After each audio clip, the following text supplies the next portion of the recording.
Hi, everybody. It's me, the Fetch, host of Inside the Eye Live. Before the Sunday mainstream media political pundit talk shows, there is Inside the Eye Live, where we break down some of the weekly mainstream media talking points before the talking points even get aired. Add in some entertaining stories, weather, cats, intriguing and informative guests, and you get one of the most listened to Saturday morning streaming media political talk shows going today. And it's all right here on our flagship station, Revolution Radio at freedomslips.com. So join me, the Fetch, for Inside the Eye Live every Saturday morning at 10 o'clock a.m. Eastern. It is truly intelligent media for the politically aware.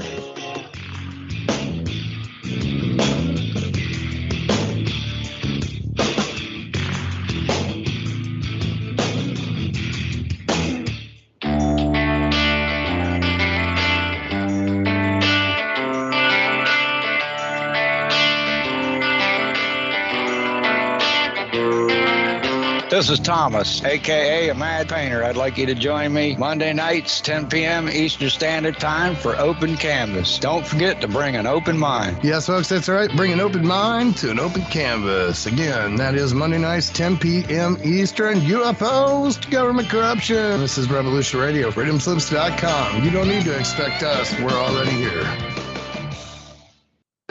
Many years from now, would you be willing to trade all the days from this day to that for one chance, just one chance, to come back here and tell our enemies that they may take our lives, but they'll never take our freedom?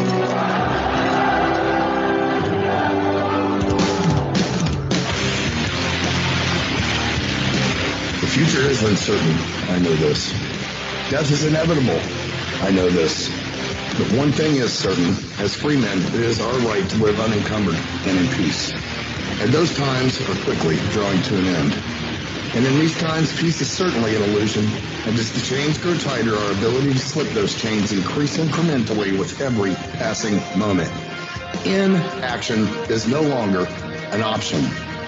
It's time to raise our voices like a cacophony of thunder and lightning and tell the masters no more. And this is Nighthawk, and I say, for myself, no more. Revolution Radio, freedomslips.com, because the freedom is slipping away.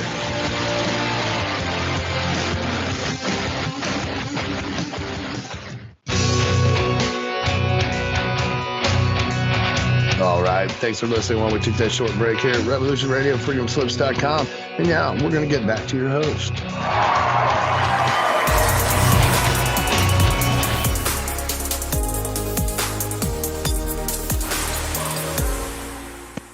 Radio. I'm your host, Robbie Davidson. This is episode 113. It's July 10th, 2021.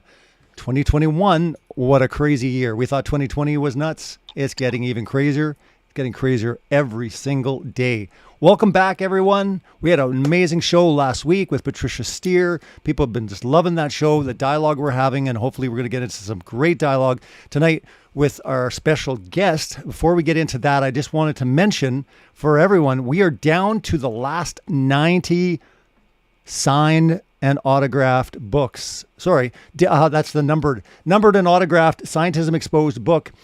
There's 90 more to go, and that is it. So congratulations to everyone that's picked their book up. As I mentioned before, the special's still going on. You have a free DVD with every order, no matter what you buy. If you want to buy a DVD, you get a DVD for free. If you buy the whole combo pack, you get a DVD. That's right. It's still going on. You guys are going to love it. And if you have not seen my stuff, you can watch it for free as well on YouTube, on my channel, Celebrate Truth. So check that out. All my documentaries are for free there. But if you want to get a DVD, get it into someone's hand, because again, scientism is deadly. And we're seeing it even more so when it comes to 2020 and 2021. We're seeing the tyranny, we're seeing the authority, just the power-hungry, crazy experts, scientists that are putting on their lab coats and saying the science is settled. Guys, anybody, anywhere tells you that the science is settled, then it isn't actually science. Keep that in mind. I think it's really important to understand that. We hear this all the time. That is not what it's about. And guys, remember this, if it worked and was safe, and you wouldn't need a huge campaign, mandates, offer incentives. If it worked and it was safe, you wouldn't need to block, censor, and threaten those who question it. Guys, it's the same things we've been talking about for the last several years, back into 2015 when I created Celebrate Truth on YouTube, getting into exposing scientism. And now we're just doing the same thing, just differently. Rather than evolution and looking up our origins, now we're talking about things that are affecting all of us, truly. Not just with our psyche and with our worldviews, but this is insanity when things are being shut down, businesses, churches, just people's livelihoods. The whole world is being shaken up. And it's time that we really speak out because our voices are going away. I mean, the censorship is out of control. Cancel culture is just completely gone extreme these days. And that's what's so great about Revolution Radio. It's 100% non-censorship at all. There's none going on. I mention this all the time. If I disappear from all the social media, you'll be able to find me on Revolution Radio. And guys, it's so important to try to help support them. They have a Patreon. They have different ways that you can support them, $5 a month, different Patreon levels, but it really does help. You get access to all the different shows.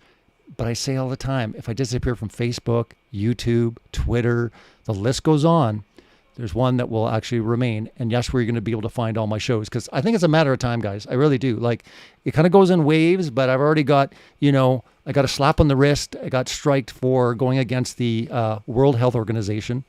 And I got flagged by medical misinformation. Guys, you can't even question something. But again, sometimes you can. If you wait until all of a sudden the narrative changes and the things that you were banned for last year, now they're okay to say. Like, for example, hey, let's question the origins of the coronavirus. Could it have possibly came from the Wuhan lab? That stuff would get you banned, canceled, taken off of the internet last year. But this year, now it's okay. Why is it that everything is changing all the time? It's so frustrating. And I'm getting so many different people to have their input and to talk about it. And I'm so excited. It's been a long time. The last time that my guest this evening was on the show, he was in my office. I think he's the only guest of all Celebrate Truth radio broadcasts that was actually in my home. He's been here multiple times with his family, and it's such a pleasure to bring on Mr. Matt Long. Well, hey, Robbie, thanks for having me. I'm very excited.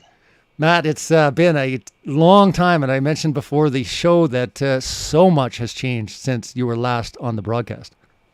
Yeah, we don't even live in the same world. I was thinking today as I was driving how I thought in my head, wow, that's the stupidest thing I've ever seen. But then I actually thought about how hard it is lately to actually be the stupidest thing I've ever seen, because there is so much insanity in the world right now that I don't even know where to start. Yeah, well, you can just start right from the beginning because, I can talk for hours on this, and I just love to hear your perspective. I know you've been traveling around. I mean, you've had the advantage of actually seeing kind of what's happening in 3 different countries. That's true. So I spent about 2 years living in Canada.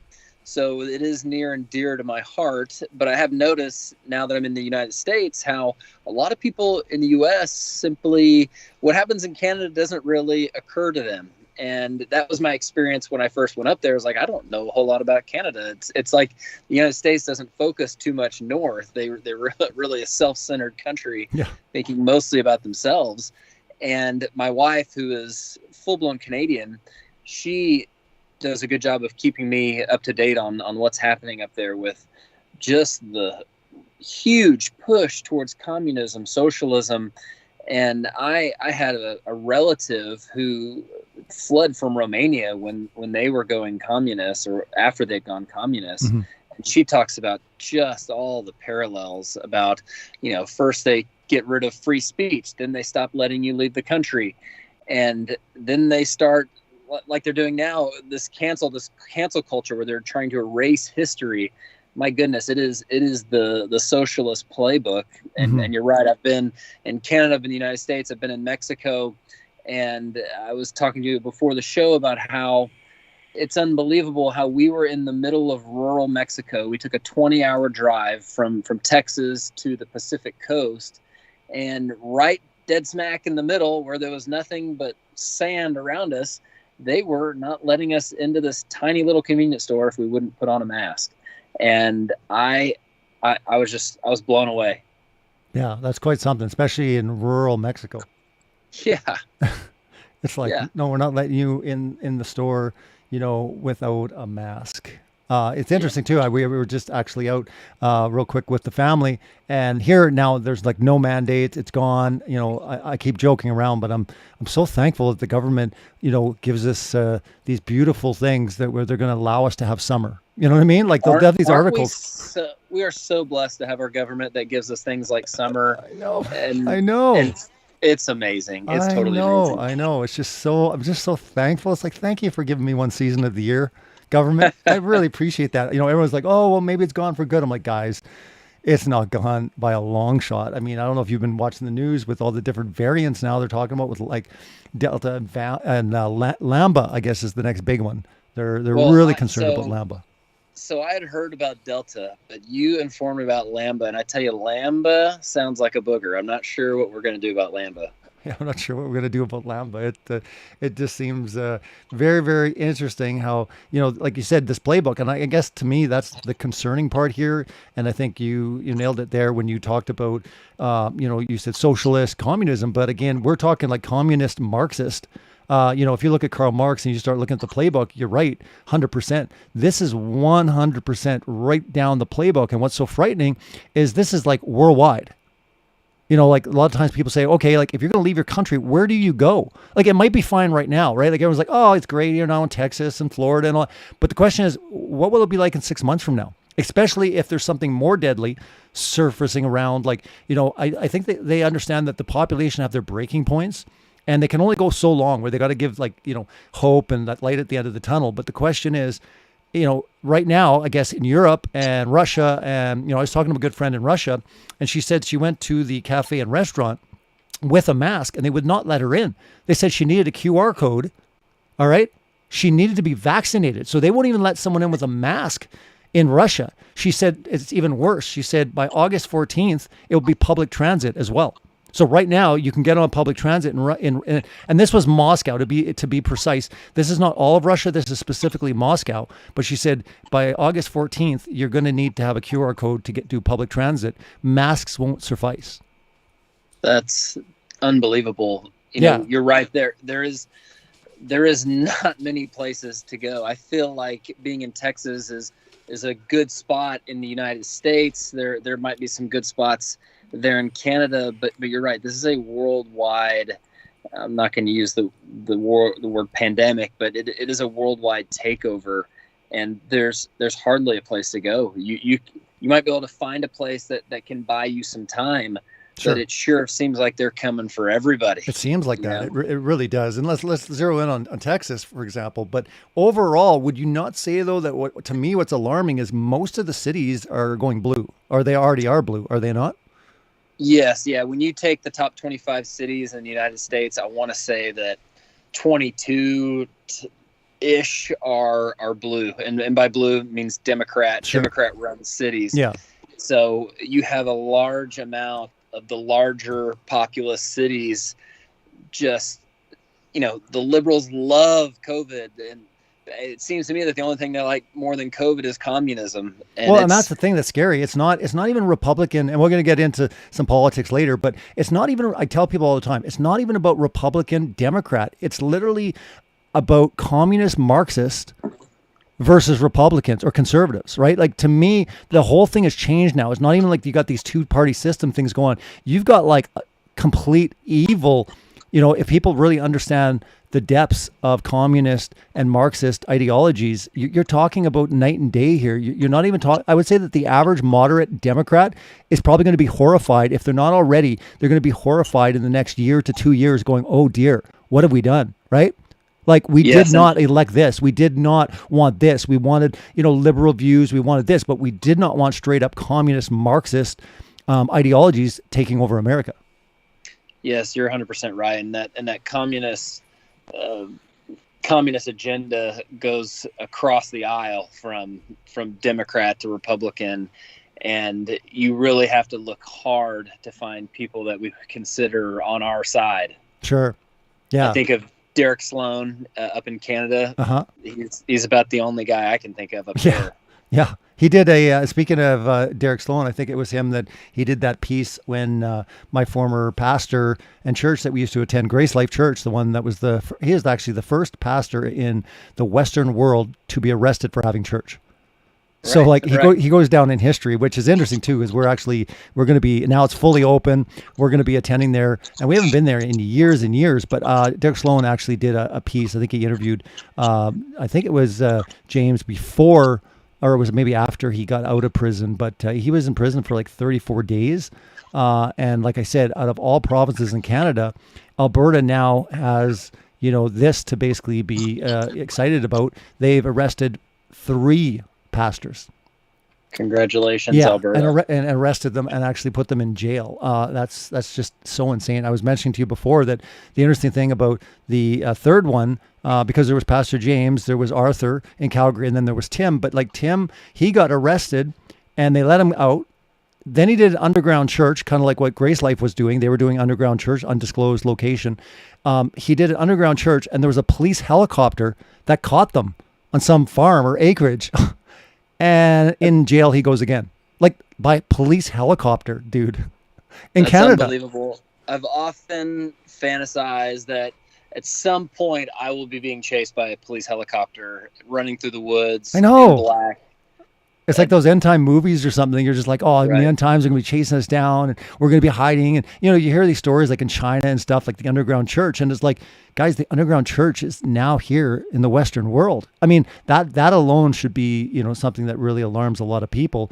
In Canada, they now have underground churches. I mean, that to me, it just blows my mind, right? Wow. What's going on. And then you got that double standard where all of a sudden, you've got everything that happened with January 6th and they're like, oh, the worst insurrection ever. And, it was worse than Pearl Harbor. And then you keep in mind what happened the year prior.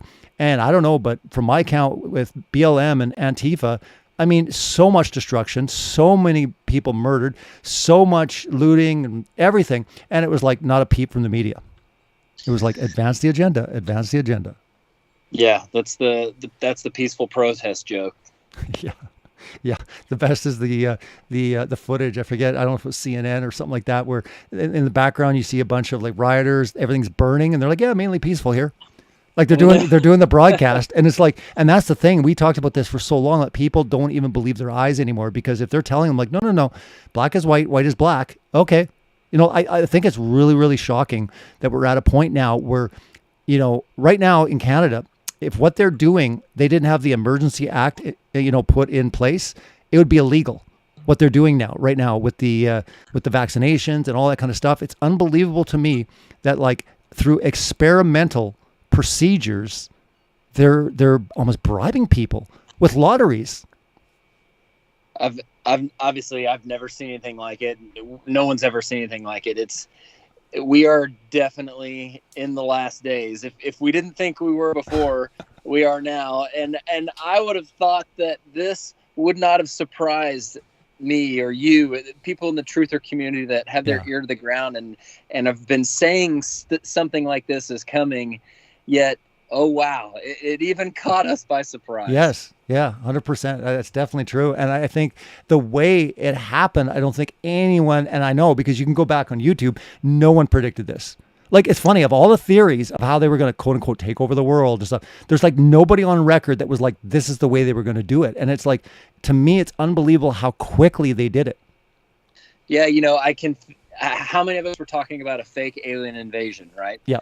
Now, people are talking about it again. Maybe that'll happen maybe in September or something like that. I saw a couple videos on that our buddy Dave Weiss sent me. But it's almost like, oh, wow, we don't have to do the fake alien invasion anymore. This COVID thing's working so well. Yeah, no doubt. And I mean, all we need is the fake alien invasion where they come to help us know, hey, guys, no, the vaccine is good. It's like, we're watching you. We're like, guys, you guys are going to be extinct if you don't all take the vaccine. Like, who knows what's coming? But I do find that interesting that, a lot of conspiracy or truther channels, they're talking about UFOs for years. But what's really interesting now is the Pentagon, military officials. Like, have you noticed how crazily it's I don't know, like, I don't know how to explain it, but like something shifted where now they're admitting to everything. It's not like, haha, jokes like, oh yeah, Area 51. They're now coming out with multiple documents, and the sources are, you know, I don't think you can get any stronger than the Pentagon. I mean, what exactly is going on? So I definitely think that's still in play. I don't know where or when, but I definitely think something is in play with just how much release and disclosure and stuff that they're talking about as far as technology and even contact. I think this has been pretty much, you know, I was listening to the thing the other day, and they said, why isn't this the biggest news announcement in the world? Like, they're releasing information like they've been in contact with extraterrestrial beings, and it's like no one's like do. It's like, oh yeah, wear your mask, you know, be safe. People wearing their masks over their ears, I guess, and they can't hear it. But it's like they're punching us over and over, just with the left jab, and they're just waiting for the haymaker. They're going to come with a climate crisis, all kinds of stuff, and then maybe just come in with the, hey, by the way, you know, ancient aliens, it's all here, and you know, it would be the icing on the cake that just sent society completely over the edge. So, maybe over the edge of the flat Earth. I don't know. Yeah. So what do you think personally, like as far as, you know, prepping, getting ready, where do you see, I mean, obviously the title of the show is Where Do We Go Next? But I like to ask guests as far as like, where do you see things playing out? Like, you know, again, these are just your opinions, but really, how do you see things playing out over the next, I don't know, 2, 5, 10 years? I think it's important, you know, from all aspects. Just what do you see happening? I think we are very close to the end of the age. Now, does that mean it's planned out? And here's where I'm a pre-trib rapture guy. So here's the rapture, here's the tribulation, and we've got X amount of days. I honestly think the number of days between now and when all that starts is still up in the air. I still think Jesus is giving more time. I think he's got formulas greater than I can understand of when that happens, right? And so as far as prepping goes, just to address that, we have a little bit, but that's mostly for if they decide to create some kind of crisis. You know, we can get through a few weeks and not have to fight the crowds to get to the grocery store. As far as major prepping for like the dark winter, we're not really into that. But asking me what's coming is probably the hardest thing to answer. But as far as like, okay, well, we'll go specific here. We'll go specific. Okay. As far as, let's just stay with the virus. How do you see that playing out? How do you see that playing out?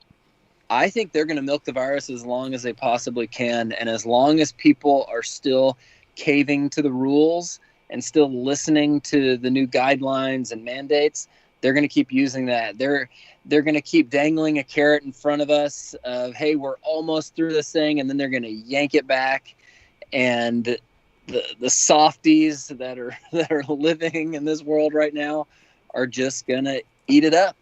And I think ultimately it will run out. I don't think they can continue to do it forever. I think people get to a point where they get fed up. Too many people get on board with not complying. Then they're going to have to bring in something else. And that's when they're going to bring in some kind of, you know, global warming crisis or climate change crisis. Yeah. Or they're going to bring in the alien invasion. I didn't see COVID coming, so I reserve the right to be totally surprised of what comes next. No doubt. How do you think it's going to play out as far as like why do you think they're doing what they're doing? There's so many different theories. Like some people think they're trying to like depopulate, they're going to kill everyone. You know, some people say that they're just doing it for compliance. Some people say that they're getting it ready for something that's coming in the future. Like, what do you think what do you think it's all about right now? Is it more about compliance? Is it about getting something into your system? Do you go so far as to think it's the ring and mark? You know, I've had someone on before talking about that. I definitely don't think it is that at all. I don't think it fits that. Could it be a precursor? Sure. But I don't think it is the actual mark of the beast. But I'm curious what you think. I think it's a precursor. I think it's all a conditioning. Let's get the whole world on the same page to fight against this invisible enemy that is the virus. And as we start getting the world to act the same and listen to these authorities that are apparently above governments, that's where they start to bring in the one world government, one world currency, the whole notion of getting comfortable of not being able to buy something unless you have taken something or have signed up for something or have a mark of some kind on your forehead or your right hand. I think it's all a conditioning. It's all about control. They love talking about safety. Whenever they use that word safety, just replace it with control. That's what it's all about. Yeah. And is this the mark? No, I don't think it's the mark. But like you said, I mean, it is very similar, and it is definitely conditioning people to live in a world, or the younger generations to grow up in the world where, hey, it's totally normal for someone to scan your forehead as you walk into the supermarket, or buzz your wrist as you walk in, or to ask if you have your vaccination card before you go in. So I think it is a major conditioning effort. Yeah, absolutely. There's definitely a lot of that going on for sure when it comes to getting everyone, used to, this program, and, studying the World Economic Forum, talking about their plans. It gets, we'll talk a little bit about that as well too, as far as the economy. I think this is, like you said, there's just multiple facets to this program.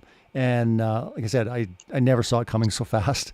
And the way it came about, right? Where I don't know if you have these thoughts, but like, does it concern you at all that quite possibly, you might not ever leave the country that you're in? Oh, absolutely. Because we're an international family. I'm from the United States. My wife's from Canada. She has 3 kids from Canada. We have 2 kids together that are U.S. citizens. I also have a daughter from my first marriage who's a U.S. citizen. And when we were traveling across from Canada to the U.S., to Mexico to the U.S., to Canada, there's issues there that they're not allowing Canadians to drive across the border into the U.S. right now. Sure. You can't do it. Sure. Now you can fly, but what happens if you can't renew a passport because the passport offices are so backed up? Sure. It's all very tricky. And yes, they're not saying, hey, you can't travel, but they're making it really hard. They want you to think you have to do a quarantine hotel and all kinds of testing and stuff in order to get back into your country, which you don't. See, that was the narrative though before the vaccine started rolling out, right? Was like a quarantine, you got to wear a mask. But now the whole rhetoric is changing, right? Where kind of like what I mentioned with my friend in Russia and Moscow, it doesn't matter about a mask to get into a pub or a restaurant or a cafe. You've got to have that QR code. You need to be vaccinated, right? Now they're talking about like getting back to Canada. The Stampede just opened up here in Calgary. And again, in order to get in, you need to either do a rapid test or you need to have at least 1 vaccine, right? So my point is this, that at the beginning, it was like, oh yeah, it was kind of hindered and you could kind of travel, but you had to do this quarantine thing and stuff. But now it seems like things are changing where all of a sudden it's like, yeah, no, you've got to prove that you were vaccinated, right? So that's what I'm a little more concerned with, is how now that they have the vaccine kind of rolled out, they don't need to get into all this quarantine stuff. They just need to be like, look, the only people that are going to travel are the ones that are vaccinated and they can prove it. Exactly. And you're going to find out who cares about their health and who cares about what the overarching goal is of these people. You're going to find out real quick who cares about it and who cares more about going to the Stampede, or who cares more about going to their favorite restaurant, who would rather be comfortable instead of stand up for what is right. So it's going to be tough, because I think the truther community, I think it's a dwindling community. I think we have a lot of hardcore folks that would never cave. Mm-hmm. And then a lot of iffy folks that kind of know about this stuff, may watch some of the stuff we put out, but ultimately they're going to be persuaded to take the mark, if whatever that may be. Well, sure. And it's one of those things where it's like, this to me is a great testing thing just to see where you're at. Because if you're having a hard time right now with the clampdowns and the way things are going, can you imagine how crazy it would be for the mark, right? Like, do you know the amount of pressure there would be And it talks about, family, friends turning on you and all these sort of things. We're already seeing that happen. So let's just say that this is a precursor, or this is just as one of these testing grounds where you're kind of going through the elements of like, what does a world look like when you can no longer go to a concert, go to a movie? You can't, you can't even travel. You can't even travel, right? To me, that there's something, when I was talking to Patricia Steer last week, and I said, it kind of saddens me in a way that like, I probably will never see you again in my entire life. You know what I mean? Like, I'll never see you in person. And she's like, yeah, like that's kind of the reality that we're looking at. And I'm like, that's just not saying that. This is like for real. Like, I'm not just throwing that out there to be all like sensational. I'm just, wow, like I might not ever see these people ever again. It's like, the conference run and all that stuff. But it was like, little did we know then what's happening now, the fact that we might not be able to international travel again. Now, we could have, a year ago, or whatever, when all of a sudden, things weren't rolled out. But now that things are rolled out, you have a choice. You want to travel, you want international travel, you take your vaccines, you're up to date, you got your boosters, great, good to go. But if you don't, there's no flying for you. Well, and that's one of the reasons we've been traveling so much lately, because we're not sure how much more time we're going to have to do it. And you have a family similar to ours, and that your wife's family is across the I know, and it pains her to think that she might not ever see them again. To me, like there's a huge cost when you kind of consider like she might not ever be able to see her family in person ever again, or she'll never be able to travel. Like they probably, for example, could come here, but she couldn't go there because some of her family are, getting vaccinated, that sort of thing. But what I'm saying is she might not ever be able to go over there ever again. And it's kind of like, that kind of hits you and you're kind of like, well, so like you said, over time, if you're not really sound in your convictions, over time, you could see how you'd be just like, you know what? It's been like 4 years. Nobody, like hardly, anyone died. It's like, I'm just going to do it. Forget this, right? If I can just have everything back the way I want it, and all I got to do is do this, and I know how, almost 80% of the people I know already got it, and they didn't end up dead or anything. Well, might as well just take it, right? That's going to be the thought patterns of a lot of people that really aren't grounded. Yeah, I agree. And I know people personally who would speak out against COVID, would not wear a mask, said they would never get the vaccine until their son-in-law said that they couldn't see their grandchildren unless they got the vaccine. And sure enough, they got the vaccine. Sure. And I mean, family's a big motivator. There's no doubt. You know what I mean? Like when it comes to like never seeing your family again, never being able to see your parents again. I mean, think of it, and if you have like, say your parents are in an old age home or something, like never being able to see them again. I mean, that's, for most people, that's a little bit too much to bear, So yeah, I see the argumentation. I see the extreme on the other side as well too, where they're talking about like just horrendous things about the vaccine itself, right? But the reality is, yes, there's complications. I think there's both sides to any story, and I'm not advocating that people should just run out and do it. I think a lot of people, even in my circles, that aren't even anti-vax, they're hesitant. Why? Is because this thing's been rushed out. It's experimental, and they want to wait and just see how things play out. I think that should be fine, but everyone's getting penalized and they're getting bullied. And I think that's going to get a lot worse. We'll talk a little bit about that, but I think the pressure, the social conditioning that's coming to make you feel very ostracized and an outcast. I said this on shows about 6-7 months ago. As I said, guys, I think what's going to happen is they're going to flip the script, where all of a sudden the people that are wearing the masks are going to be the proud ones that didn't take the vaccinations. But think of what's going to happen when society is all looking over at the mask people. So right now it seems like everyone's laughing at the mask, but I still hold the prediction that there'll be a lot of people, if you have that choice, it's like, here's your two choices. You either get the vax or you wear a mask. You know how many people, the truthers, are going to be wearing masks? A lot. That's a really good point. So I have a feeling, I could be wrong, but I just have a feeling that is going to play out, because what they want is a slow grind. They want to grind down people where constantly people are going to be staring at you. They're going to be swearing at you. They're going to be maybe assaulting you, because the mass people are going to be these ignorant, selfish, because again, this is how they're playing it out. These are selfish people. If they would just get vaccinated, we all could be, no more lockdowns. Everything would be fine. But these people, They have to be stubborn. They have to. So I think they want the slow grind. I think they want to almost punish the people rather than just taking away stuff. They want to like punish them. And society is a great way to do it when all of a sudden your neighbors are snickering and sneering at you, and while you're walking down the street or going into a store. So I just have a weird feeling that like you're gonna very, very be able to see the people that can't scan their QR codes. They're gonna have these masks on because people are gonna have to still do things in society. They're gonna have to go on public transit. They're gonna have to. So I see things playing out like that, but we'll see. It just to me makes a lot of sense. So down the road, the people that will be the proud people that are not, going along with the system, ironically, they'll be the ones wearing the masks, I think. Yeah, I think you're right. I think when I was in high school and I played basketball, one of the only ways to create a pressure situation in practice was you had one guy shooting a free throw and everybody else was on the baseline. And if he missed, everybody else had to run. And you went down the line and everybody had to go out and take their shot. But if you missed, you didn't have to run. The rest of the team had to run. Yeah, so yeah. That is the pressure that you're talking about of Yeah. all the eyes being on you. It's going to wear on people. It is. It is. I know for a fact it is, because some people are going to be like, look, man, I rely on public transportation like every day, right? People go out to jobs. And again, it's getting stricter there. So, yeah, I think that the pressure, I don't think people have ever experienced pressure of what is coming in over the next year or 2 years. I think the pressure alone is just going to drive people mad, unfortunately. But I just think it's going to be too much to bear for a lot of people, unfortunately, Yeah, I would agree.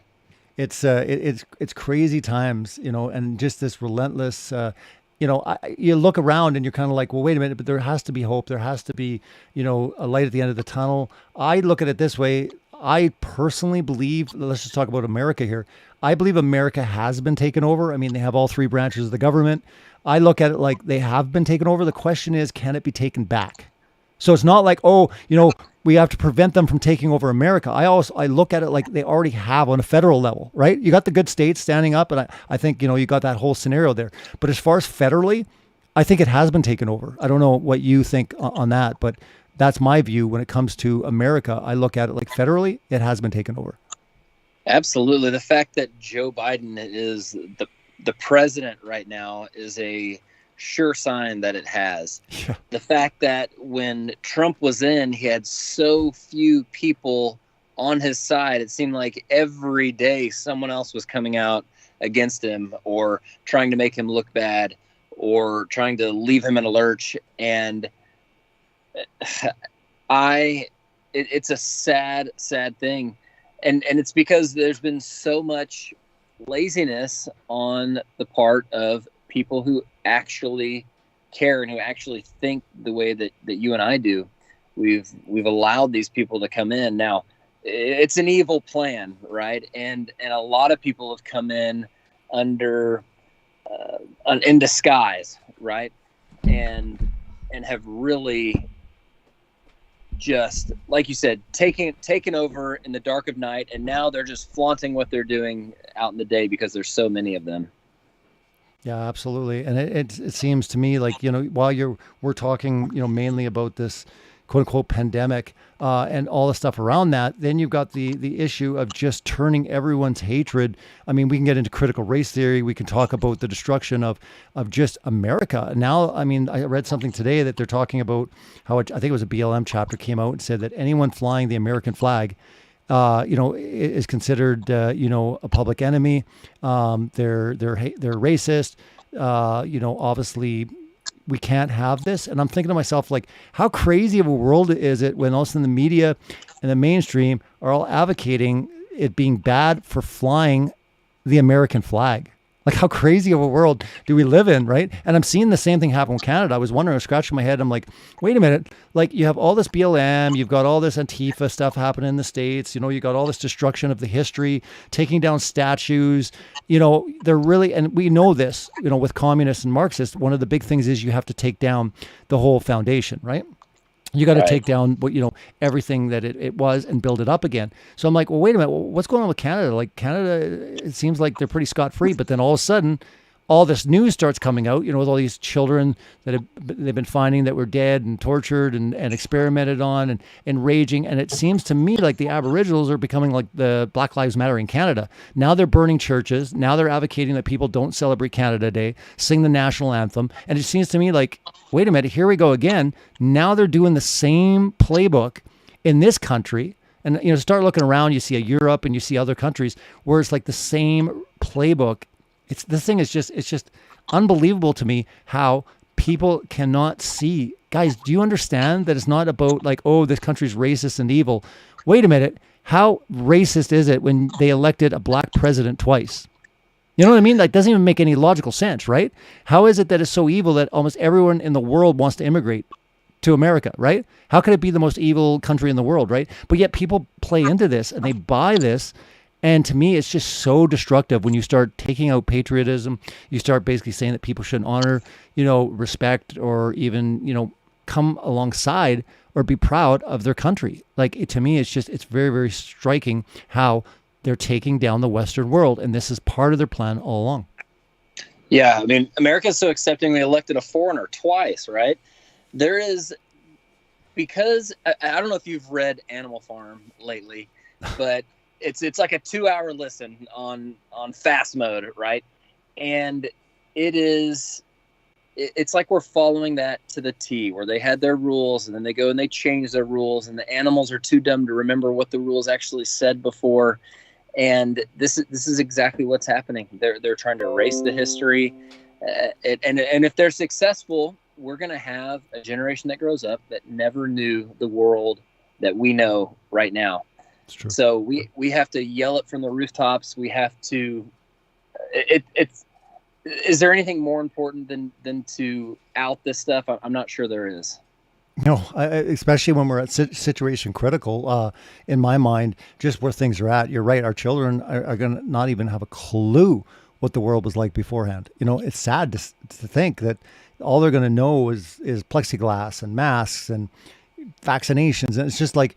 And living in fear, I think that's the most damaging thing, is just a perpetual, crazy push, fear. I mean, that can't be good on the system. No, you're exactly right. I was more worried about my kid not growing up and know how to, do math without a calculator. That was my biggest worry 5 years ago, right? With all the technology changing, my kids were going to grow up and not know what a screen was that you couldn't touch, and make it do things. And oh, Dad, you had to watch commercials. You had to watch live TV or stuff like that. But now it's, yeah, you're right. They're growing up in a really weird sci-fi movie, essentially, post-apocalyptic looking thing. Like it's gnarly. It's like you want to be on the right side of history, and you're kind of like, as you're raising your children, you're just like, you want to instill them. Obviously, the most important is the gospel and them, understanding and having a relationship with God. But beyond that, as far as the world, is like teaching them, certain principles, but also, in love, right? Because the world loves twisting it. It's almost like they look at discipline as abuse, where discipline is in love. It's not abusive, right? But that's what the world does. The world twists and perverts things. So they're kind of like, if you disagree with someone, you hate them. No, you don't. You don't have to hate anyone to disagree with them. Absolutely. You're exactly right. It's just like you talk about with scientism, all the opposites, right? That they take everything that is a biblical based model and they twist it and they go the exact opposite. And their goal is just to remove God from every process of possible creation that could have brought this place here. And now they're kind of doing the same thing. Like they don't want you trusting God for your health. They want you to trust the people in these white coats. Yeah. Well, that's been the case for a very long time, right? Is shattering the authority and the credibility of the Bible, right? Right from Genesis, and ripping that apart. Therefore, you can't really rely on that book for anything. And therefore, God doesn't exist, and science is our God, and away we go. And we've seen nothing but that, especially here in the last 2 years, just how much focus the world has given them. We were warning about this for years, like I said, with my stuff, Scientism Exposed, and getting into the whole revelation of the creation and all these sort of things. But, I think the world is now starting to see exactly like, wow, like these guys have insane levels of power, and they can say whatever they want and the science is settled and away we go. They can say whatever they want. Science is settled. Away we go. And no matter how loud we shout, we're trying to shout on their platforms, which they have the ability to censor. So thank God for things like revolutionary radio and things like that, because if, like you said, it's a matter of time. If you speak out against it, just a matter of time before you get kicked off. Yeah. Already right now, like there's certain things that you just can't say. And, it makes a lot more sense just to play by their rules because, you try to go against them, you're going to lose. I mean, when you see a sitting president of United States being completely banned off all social media, you're like, whoa. These guys have way too much power. I mean, that alone, I don't know why people just were like, yeah, well, and some people looked at it like, yeah, well, he's saying crazy stuff. Guys, that's the sitting president of the United States. These guys are so insane. They're so out of control that they actually completely eliminated a president of the United States. Like, to me, that was so big, right? It was bigger. I remember when Alex Jones got canned off all the social media. I was like, he's a troll. He's a shill anyways. I'm like, guys, you don't understand. Like, there's some truth there because it doesn't make any sense. If he's a gatekeeper and you want people to follow him, you would give him platforms to deceive as many people as possible, right? So this whole idea that, it's all part of the, I remember when he got banned and everyone was like, it's all part of the illusion. And I'm like, are you guys stupid? Like, seriously, you actually think that's part of the plan? But it's funny how so many people, they sometimes get into, and we'll talk a little bit about this, and I've done this a lot on the show, is where I find like you can overdose on red pills. You can red pill too much, where all of a sudden you overdose and you've had too many red pills where you're not thinking straight. And I think sometimes it's really important because I know that the mainstream media, different things, people will try to zero in on really, really out there stuff. And while there's a lot of truth there, sometimes some of these theories go way off track. I don't know, maybe you could speak to that because you've been around truthers and the Truth Circle for quite some time. Maybe you can comment on anything you've seen that possibly you were kind of wanting to, speak out against, just saying, hey, that's a little too far and that's going to almost damage the credibility. Well, I think you're exactly right. You can OD on red pills and which is a funny statement, which I think I'll probably use from here forward. But it is, it's tough because you come across something. For me, my first giant conspiracy was flat Earth, and that hit me like a ton of bricks, and it opened up my eyes to all these other possibilities like 9/11, Boston bombing, things like that. And I started to see like, wow, this whole world is a lie. And it starts to get a little bit addictive of like, well, I want to find the next one. And I think it kind of pre-programs you to accept some of these theories, whether they're fully grounded or not. And so I think if you don't have a grounding like scripture or the Bible, it's very easy for you to just go off into the next and the next and the next, as opposed to kind of weighing these theories against the Bible and do they fit? Do they work together? So for me, I see it probably less with solidly based biblical truthers than I do with maybe someone who's not and who, just continues to go off down the rabbit hole. But it is a scary thing of not knowing where to stop. And I couldn't imagine going through it without having my foundation of the Bible. Sure.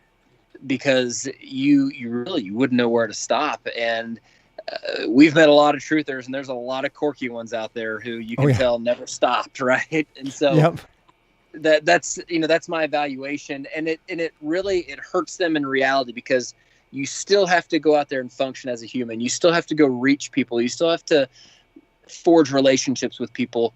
You still have to grow in your walk with Christ. And those things suffer when you don't know where to stop on these theories. And by no means am I degrading conspiracy theories. I am a giant conspiracy theorist. Yeah. But it is you got to know when to stop. You got to know when it's affecting you in real life, and you got to go out and figure out a way to function and support your family and grow a family. And if you're not, then the fact that you know these things is not helping you. You have to know them, and then you have to go out and do something about them, and you have to be a functioning human. And that's my take on that. Yeah, no, I think that's 100% for sure. I think it comes down to, especially for a Christian, what's your biggest motivation needs to be about, sharing the gospel, right? And I mean, if conspiracies or that truther element, is incorporated, fine. But again, it can't be the be all end all, right? Because I mean, to me, it doesn't really matter. It's like, what profits a man to, gain the whole world and lose his soul? It's almost like it doesn't profit you anything to be open and have your eyes open on so many things and miss the most important thing there is, right? As far as the ultimate truth, right? Which is Jesus, right? John 14:6, I am the way, the truth, and the life. No one comes to the Father except through me. I always say it all comes down to one person that claimed it wasn't, he knew the truth. He is the truth. He's the embodiment of truth. That is, I mean, to be a truther, in my opinion, when it comes to if you're going to claim to be a truther, what greater thing is it to be claiming that you're an ambassador for Jesus? Sure. And I think that's why, you and I haven't focused much on it lately, but I think that's why you and I bonded so much over flat Earth 5-6 years ago, because it was something that tied right in with the Bible, right? Mm-hmm. And so it was easy for us to go out and speak passionately about this thing that just hit both of us right in the heart, and show how it correlates to the Bible, and how, oh, by the way, the Bible is the most reliable book in the history of the world. It goes nicely together. And I think with COVID and the stuff that's happening now, it really pushes into the end times prophecy parts of the Bible. And, if you're not able to make that connection and share it in a way that warns people or encourages people and shows that, hey, there is actually hope at the end because of the prophecies that were written down thousands of years ago, I think you're missing something. Oh yeah, 100%. Yeah, and it comes down to that as being the main motivator, and that's what's so important for people that are tuning in. That's why it's so important, because these things come up in life, and you might be on a certain topic or something's being revealed to you, but really when it comes down to the pressures we're talking about, the fear, the worry, the anxiety, these are the things that you need to have that rock. You need to have that foundation. It's so important to have that relationship, because going through life is hard enough. If you're going through life having someone standing by your side, that is what is so super important, is what we're talking about. Because, when we were talking about the flat earth revelation and getting into that, again, the last conference that I'd put on, in Dallas, that was about 2019, was finding the creator through creation. That was kind of like the ending. That was the grand finale. It was like, look, if everything that you've looked into, if you don't understand, that's the most important thing. It was never about how fast things are moving, if they're moving at all, how big something is, can we measure it? That's fun and all. But again, the desire should be because you're wanting to please the creator, the actual person that actually created those things that you're interested in. Yeah, and I think you and I felt very similarly about that, because I don't think you and I spent very much time trying to figure out, and you can totally correct me, what the right map is, or how does this function, or how does that function, as opposed to really focusing on the fact that, hey, this place is created, we have a creator. In the last few months, I finished a book, and just like you, focusing on the creator at your last conference, I kind of put a bow on my flat earth walk with the book that I wrote. It's called The House That Jesus Built. Yeah, we're going to get into that in hour two. We're coming up on a break here shortly, but I want to get into that definitely in hour two. Sure. Well, I'll leave it there. But, focusing on why this is so important, as opposed to trying to figure it out. And I think that was one of the reasons you and I hit it off so much. Yeah, absolutely. Because again, it came down to, what was the most important thing when it came to it. And again, I'm still very passionate about it. I was called, to other areas, but there's no doubt it's important when it comes to the truth, when it comes to defending the validity of the Bible, of Scripture. And again, that's what it was always about for me. So looking at a literal interpretation, that's why I was so fired up, because I'm like, wow, this is absolutely incredible. It's right here, right in Genesis, right from the very beginning. And yet so many people aren't seeing this. And how how devastating it is that most people fall away from God, including myself back in the day, because of science. Because science taught me that I can't trust that book, right? So we're right back to scientism. And that's why, I devoted so much time on scientism, because it was so destructive and evil, and it had such sinister spiritual implications on the world in many aspects, from a young age, teaching children and indoctrinating them. But what we're seeing now with the scientism agenda, how it's moving on, the good news here, I think, Matt, is so many people are starting to actually wake up. I say this all the time, we'll get into this in hour two, but when it comes to even the last election, there were like 80 million people that didn't, vote for Biden, right? Those 80 million people are pretty skeptical on mainstream media. They're pretty skeptical now, which I find really interesting, on science, on the science is settled, on, the experts. I don't know if you've noticed this, but there has been a huge transition with just generic people that have watched this incredible push on people. And they're like, wait a minute, whoa, this stuff's been rushed.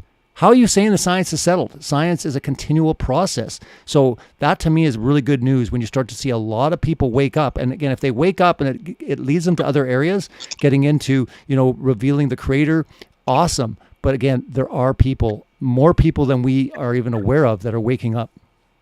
Yeah, you make a good point, because I'm always a little bit shocked at the percentage of people that are questioning the science, questioning whether they're going to get the vaccine or not. The percentage is always higher than I would think it would be. And it's also higher than I think that they would actually admit on TV, but which means it's probably higher in real life. So you're right. Like there are people waking up, and there are people questioning, and that's an exciting thing for sure. No, absolutely. Yeah. 'Cause there's a lot of people that are going, and again, getting back to the whole scientism thing, a lot of people are starting to realize, like, wait a minute, maybe all this, the science is settled, and science. They're like, wait a minute, maybe we have not been listening to a lot of science. Maybe it has been scientism all along. Maybe there's more of an agenda there. So I'm really encouraged by there's a lot more people looking into the claims, I guess, of science and saying, hey, show us the data, show us the empirical evidence. It's just so interesting how things have changed. But again, they really haven't, because people are focusing in on the lies of scientism. Yes, you're exactly right. I think it's very, very cool. Well, quickly before we go to the break, I want to mention someone actually in the YouTube chat mentioned, I think he said, hey, Matt, it's Kelly, my brother, just accepted Christ after watching one of your videos. So I wanted you to know that. Thought that was cool. You probably know who that is. But that's great. Yeah, I know Kelly. Yeah, so very, very cool. And we'll definitely talk more about kind of the work that you've been doing. We'll get into your book. I guess we can call you author now, which is cool, right? You're now an author. You can put that title. I use that term loosely. I use that loosely. Well, it's pretty fun. It's pretty cool, writing your first book. I know I was super excited to write mine, and I definitely want to hear, and I'm sure the audience wants to hear so much more about, your first book, kind of what you're doing, what everything, getting into everything that book entails. So I think that's going to be really cool to get into that, before we go to the break here. So real quick, is there any information you want to share real quick where people can find you or reach out to you? Yeah, right now you can find me at Woketown on actually I'm not on Facebook anymore, but on Instagram and YouTube. You can go to woke.town and it'll take you straight to my YouTube channel. You can find my book at book.woke.town. And I used that term woke before it was hijacked. I know. I was about to mention that. I wanted to rebrand or something. I know. I wanted to mention that. I'm like, my goodness, man. It's like, now it's like, ooh, like you just cringe when you hear woke, right? It's a tragedy, because I know you've had that name for a long time. Yeah, it is a tragedy. Maybe I'll have to go back to flat earth or something. Maybe. We'll talk about it. But yeah, the whole woke thing, I mean, maybe awakened, but definitely woke is something you don't want to say too much, because it represents communist, Marxist takeover. But we're going to get into that and so much more in hour two. Don't go anywhere. We'll be right back.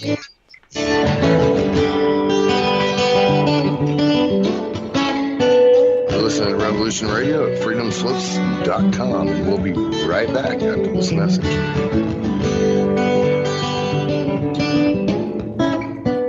Be evasive, but that doesn't mean that they're telling the truth as opposed to fiction. And in Genesis chapter 6, verse 4, and there were giants in the earth that made dance, and also after that, when the sons of God came and unto the daughters of men, indicating that there were giants before the Nephilim. And sons of God, plural. They weren't talking about Jesus coming down. No, that's right. Yeah. I'm Steve Crawford, host of Factor Theory Live. Join me every Sunday night from 10 p.m. till midnight Eastern Standard Time on Revolution Radio at freedomslips.com. Check it out.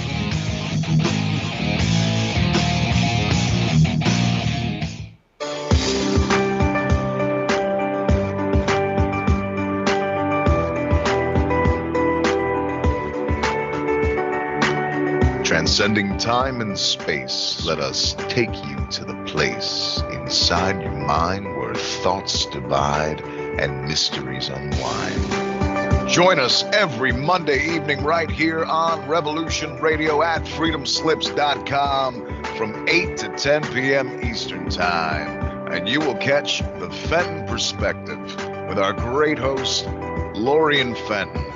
Come listen in as she shares her amazing stories from the past to present, along with all of her guest secrets to the future.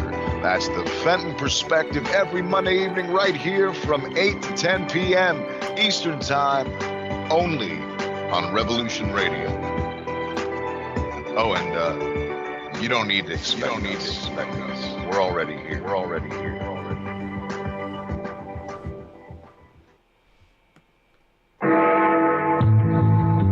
Galactic Interstellar Council on Revolution Radio Studio A, Fridays at 2 p.m. Eastern. Join us as we traverse the starseed paradigm,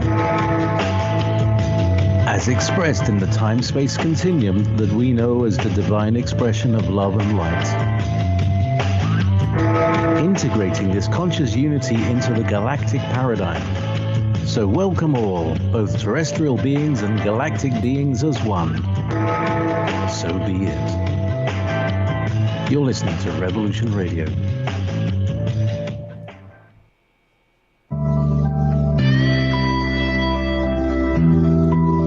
If you think for 1 second that the Capitol will ever treat us fairly, you are lying to yourselves.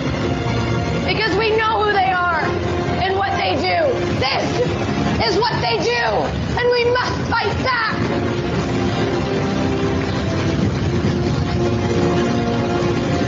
You can torture us and bomb us. Fire is catching.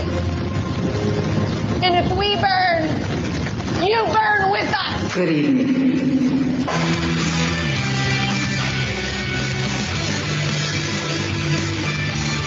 Are you awake yet? I hope. We've tried and we've tried for years and years to use passive resistance and loud voices to make a change. The time is over. Your governments around the world have no other goal than to decimate your entire existence at the hands of the bankers and the elites. The war is coming, and it's your choice to decide if you want to be a warrior or a victim. Denial is not a choice anymore. Revolution Radio, freedomslips.com, the #1 listener-supported radio station on the planet. Not giving up. Revolution Radio.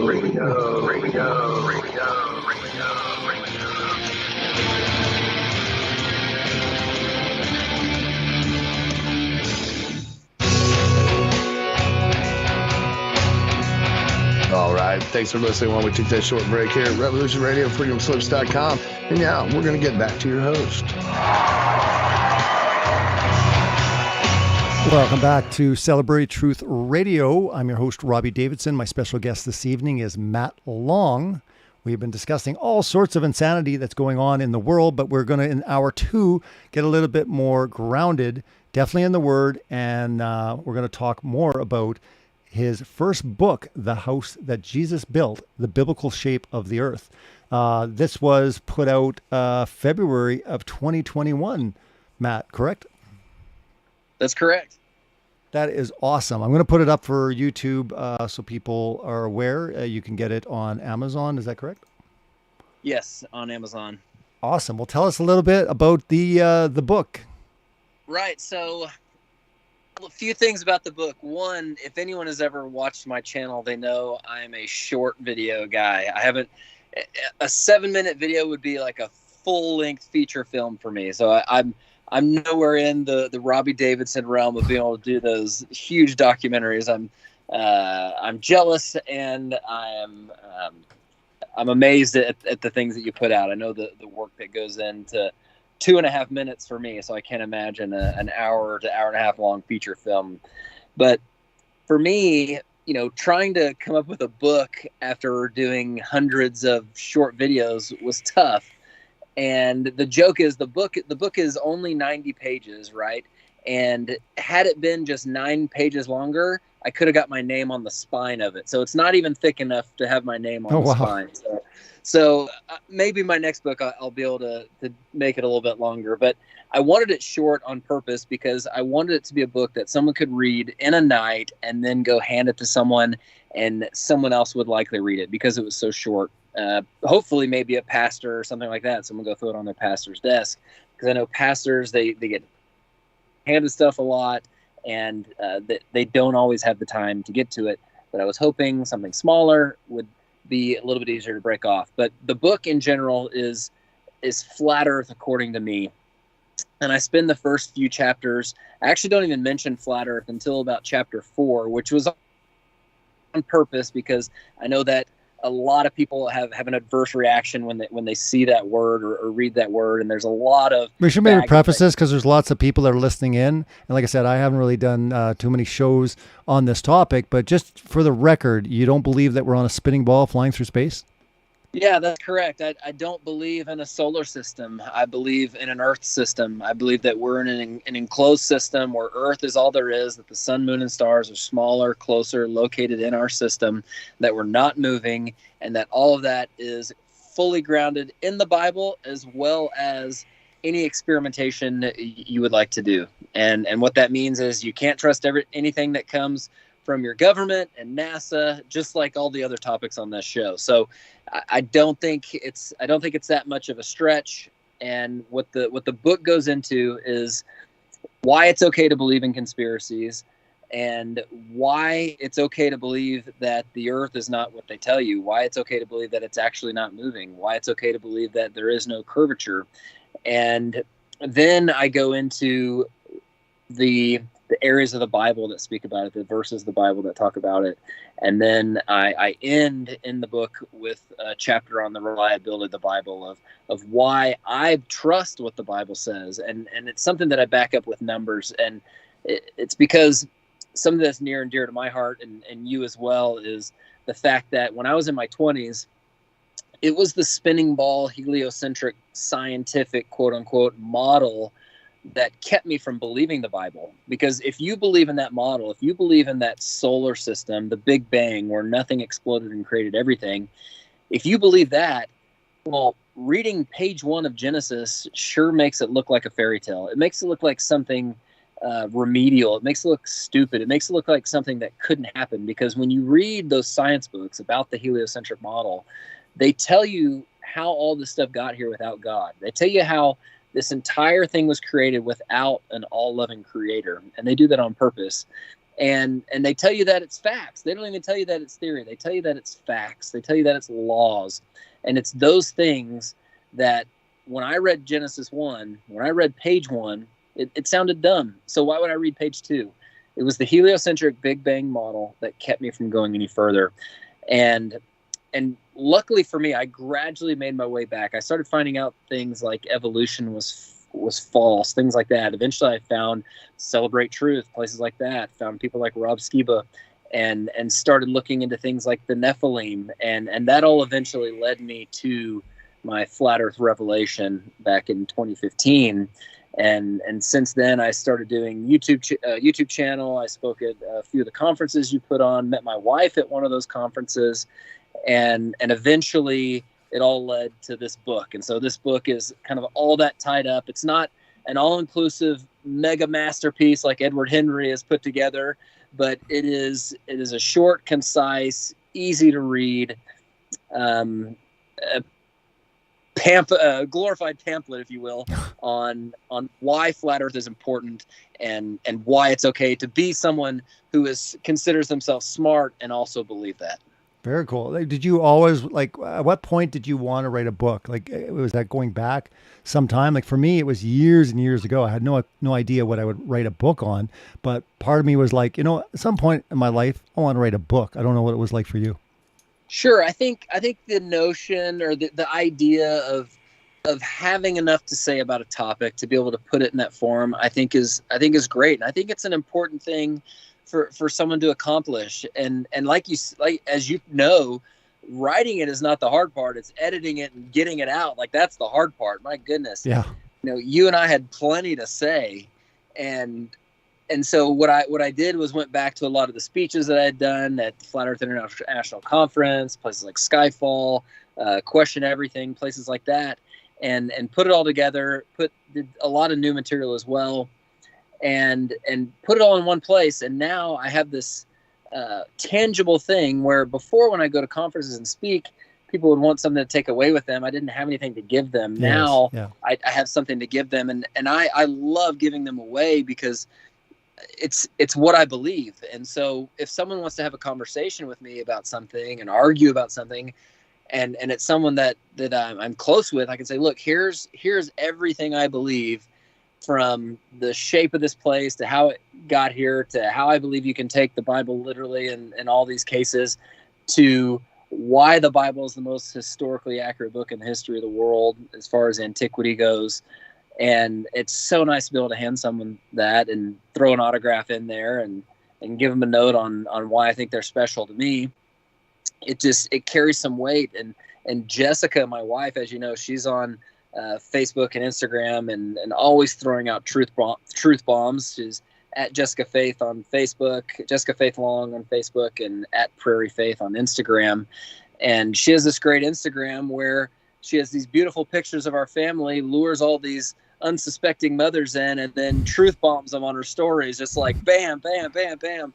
And so when people start to argue with her about flat Earth, it carries a little bit of weight to say, well, here's the book that my husband wrote. We're not flippantly talking about a quote unquote conspiracy theory, but it's something that we've actually put a lot of time into, and those gotcha questions that you think you're getting us with, like that was our first 3 days in flat Earth. We were looking at those same questions. We're 6 years into it now.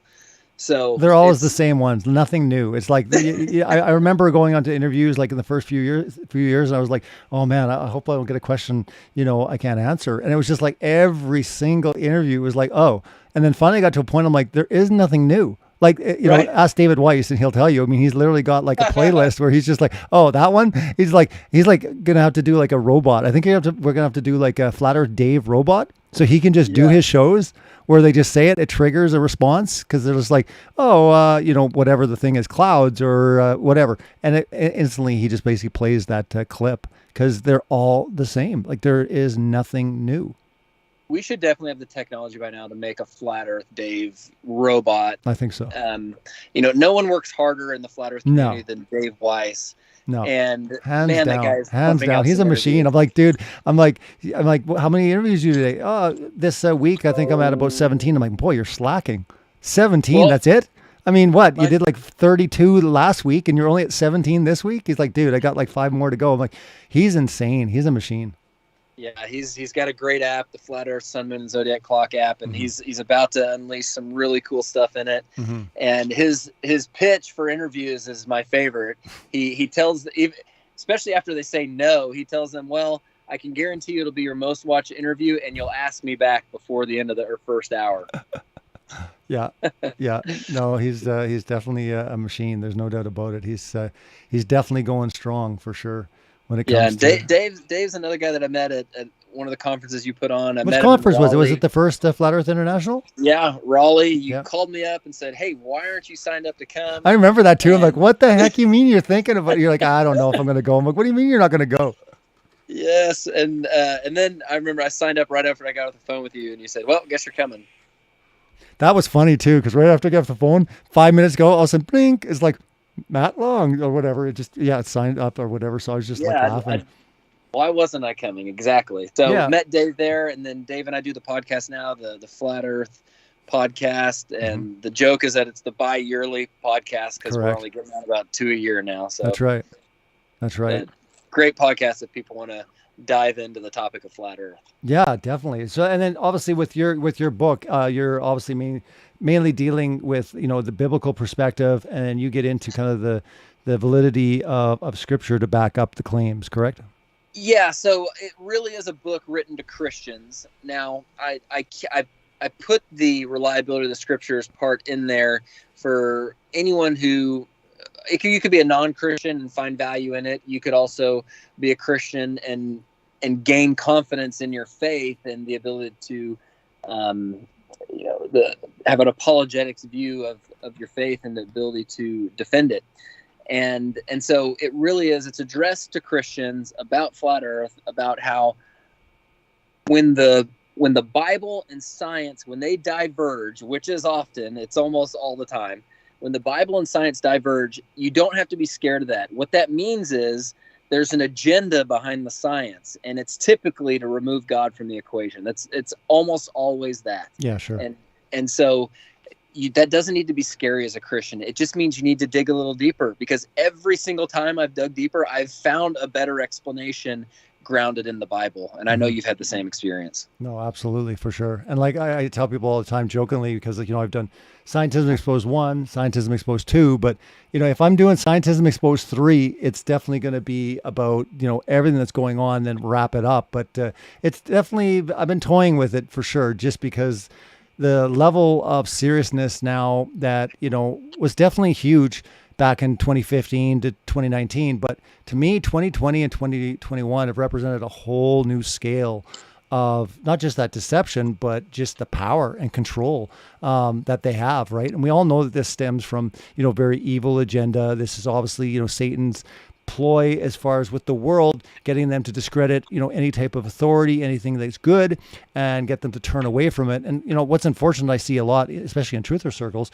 is there's just so many people that, have discredited the works of even the Bible, right? Oh, all the excuses, right? And the thing about you, with a lot of even other conferences that you've spoken at, is you've got into some really solid evidence and facts to think about. I think that's so important in apologetics that a lot of people really don't look into. They ask these questions and they just make sense. It's like, well, the Bible's been translated so many times. It's like telephone tag, over time, it changes over the years, and how can we trust anything? It's been changed. Then you get into Mandela effect, for goodness sakes, that the Bible has been changed, how that makes any sense. How, if you have the power to go and change the Bible, why would you go change wineskins and bottles?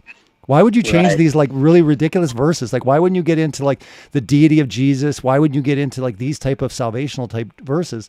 But maybe you can speak on that as far as even just apologetics and, so many people, because this isn't just in truthers. This is just people in general. There's so many questions, so many doubts.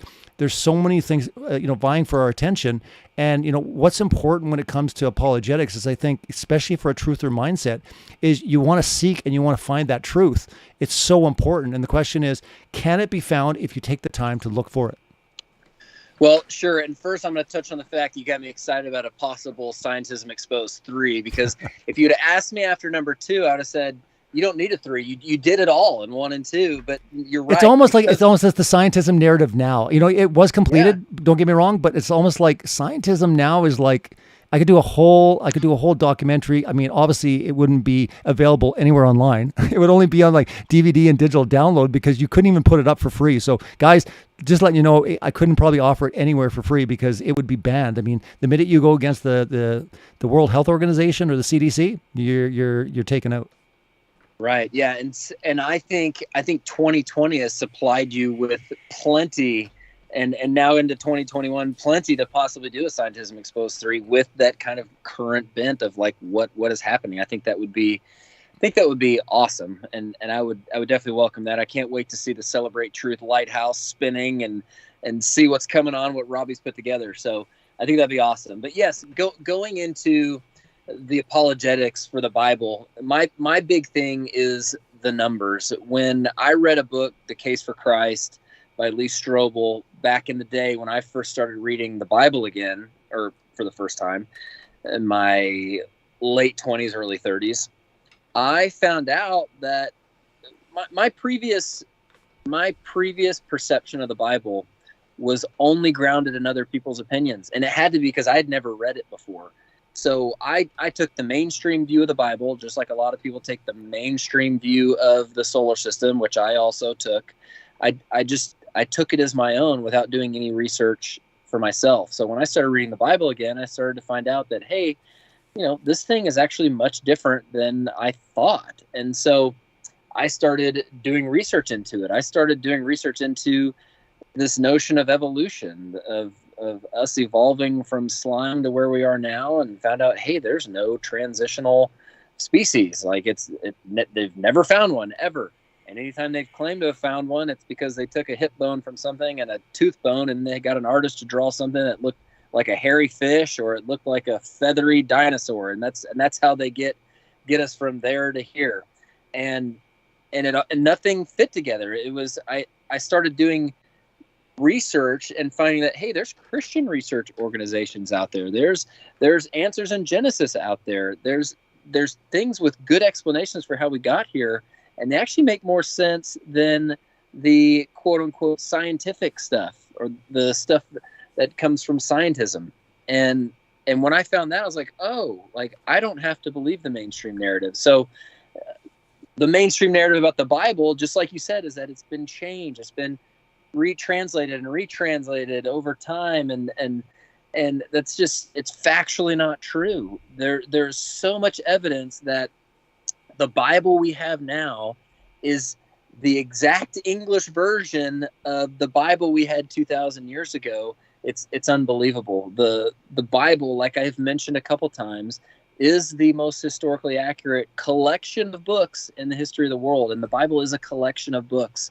So when I was a Bible doubter and I would say things like, oh, well, that only happens in the Bible, that's an ignorant statement, because the Bible is not one book. It's 66 books written by 40 plus authors over a span of like 1,500 years. And that is a work of art. That is a compilation.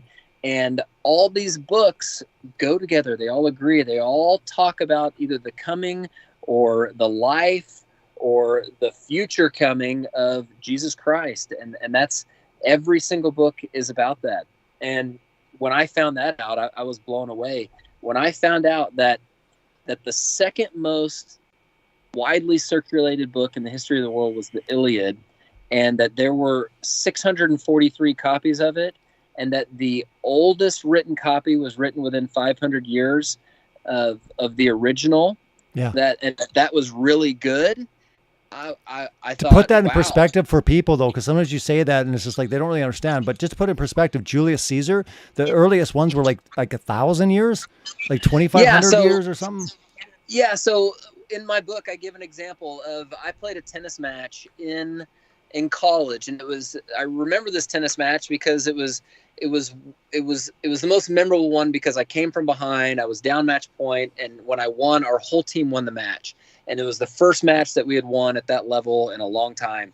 And if you were to interview me today about the match, there'd be a lot of things that I can't remember about it. I wouldn't remember certain details. I don't remember the name of the guy that I played. I don't remember what the exact score was. I can remember match point. I can remember my teammates tackling me, but I wouldn't remember all the details. But we could go to an article written the day after that match, and we could find out what time the match started. We could find out all the scores. We could find out where we played, the name of the facility, all that stuff. And that article written after the match, you could find that on the University of Oklahoma website. You could find it on the Big 12 Conference website. You could find it on the Colorado Buffaloes website. So you'd have essentially three pieces of evidence there that all corroborate. They all say the same thing. They all have the same facts.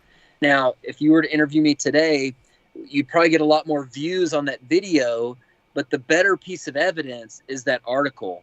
You could also have someone who's in their 20s go, or maybe not quite 20s, I guess it happened a little after 2000, but you could have someone go do a scientific test of the court to try to tell you what happened that day. what's going to be the best piece of evidence, right? It's going to be the article written. It's going to be the written account. And that goes for everything. And the Bible is that written account. And so, let me give some examples. So Socrates, we have no manuscripts. And when I say manuscripts, that's copies of the original. We have no originals from ancient documents because they're written on parchment. They use things like bark and, flint for, charcoal for, ink. And so it's not, you can't expect these things the originals to still survive, right?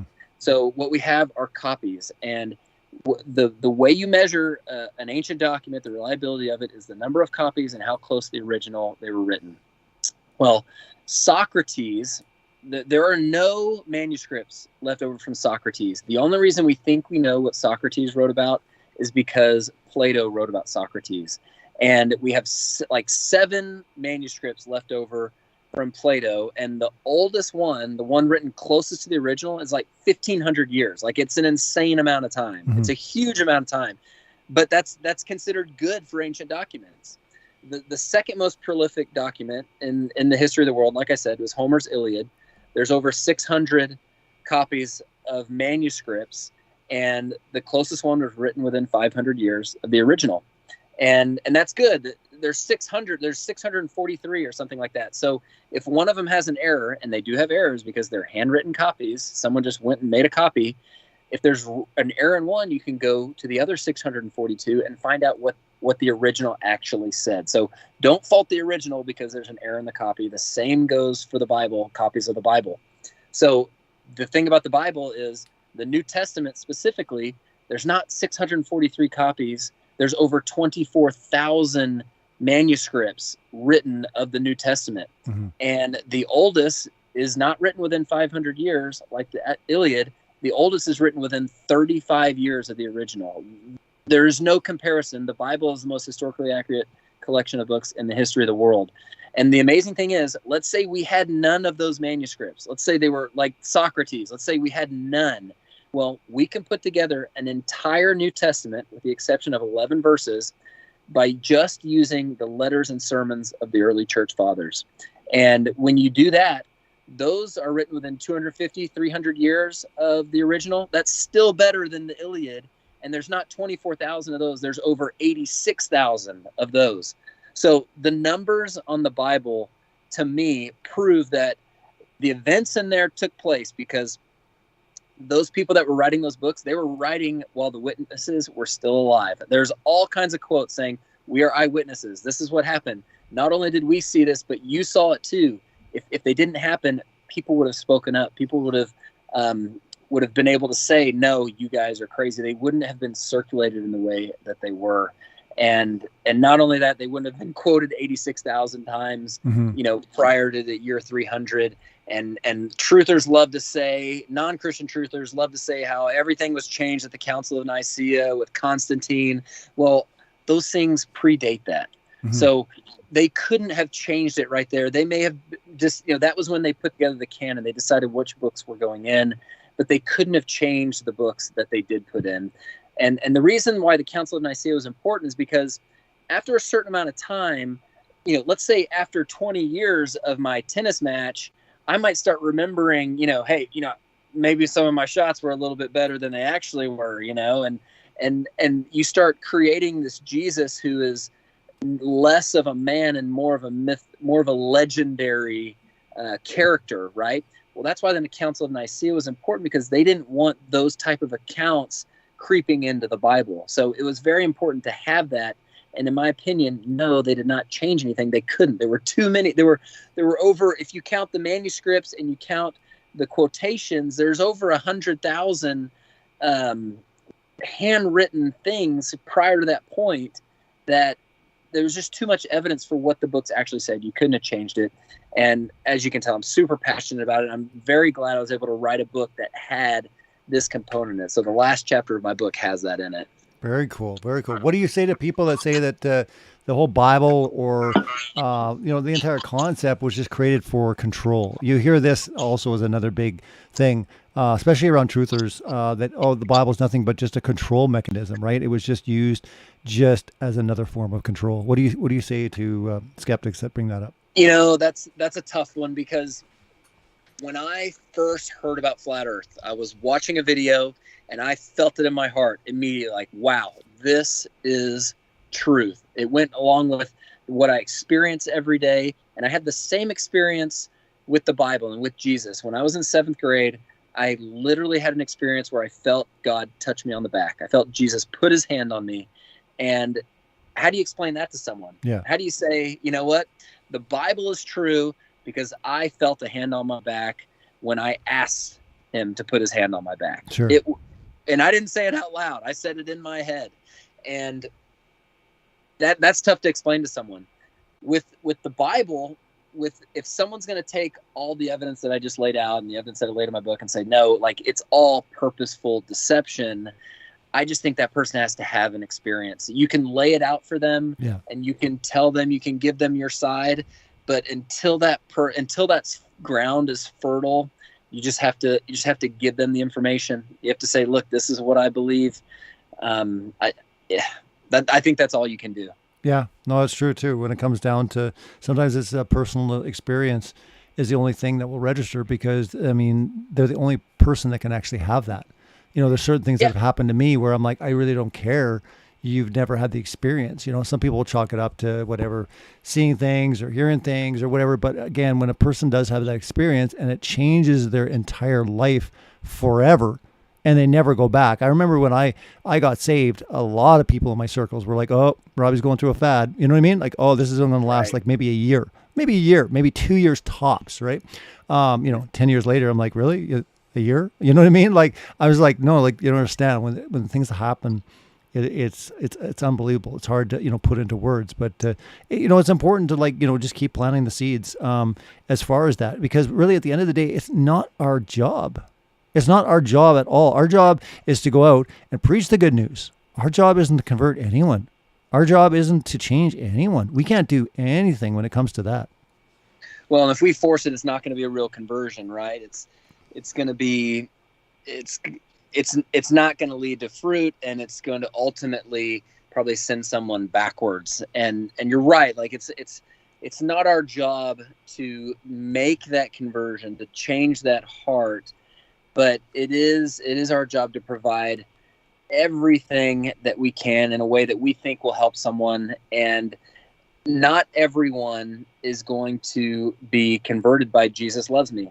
That would not have done it for me in my 20s. Yeah, correct. Jesus Loves Me wouldn't have worked because I thought it was stupid. Like, I thought the whole concept was ridiculous, and it just wouldn't have worked on me. Now, that would work on someone who, has never been told they love them, and they've never been told I love you in their entire life, that maybe they had a bad home life growing up, and they just might need to hear that from someone, and that would start their journey. For me, I spent way too much time in the science and math world, and I was a very numbers-oriented guy, and so it was the numbers that hit me in the heart when I was after backsliding in my 20s, that brought me back to that experience in 7th grade of saying, yes, God is real.